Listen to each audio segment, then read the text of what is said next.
നിയമസഭ പാസാക്കിയ bill governor ഒപ്പിട്ടിട്ടില്ലെന്ന് revenue മന്ത്രി കെ രാജൻ.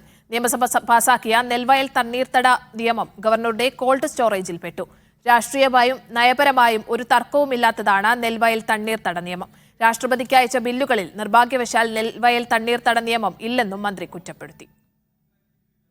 ഈ നിയമസഭയിൽ പാസാക്കിയ ഒരു ഭേദഗതി ഏതാണ്ട് ഒരാഴ്ചയ്ക്കുള്ളിൽ ബഹുമാനപ്പെട്ട ഗവർണർ ഒപ്പിട്ടാൽ പിന്നെ 69 കേന്ദ്രങ്ങളിലേക്ക് ഇത് വ്യാപിപ്പിക്കാമെന്നും 6 മാസക്കാലത്തിനുള്ളിൽ ഓൺ റോഡായി ഒരെണ്ണം പോലും പെൻഡിംഗ് ഇല്ലാതെ അതത് ദിവസങ്ങളിൽ കൈകാര്യം ചെയ്യാൻ കഴിയുന്ന വേഗതയിൽ അത് മാറാൻ കഴിയും എന്നുമാണ് ഞങ്ങൾ കരുതിയത്. എന്നാൽ ഒരു തർക്കവുമില്ലാത്ത ഏതെങ്കിലും വിധത്തിൽ നയപരമായ ചർച്ചയുടെയോ രാഷ്ട്രീയപരമായ അഭിപ്രായ വ്യത്യാസത്തിന്റെയോ ഏതെങ്കിലും വിധത്തിലുള്ള സ്പർശനമില്ലാത്ത ഇതും കോൾഡ് സ്റ്റോറേജിൽ പെട്ടു. നിർഭാഗ്യവശാൽ രാഷ്ട്രപതിക്ക് അയച്ചതിലും കഷ്ടകാലത്തിന് നെൽവയൽ തണ്ണീർത്തടം ഉൾപ്പെട്ടില്ല.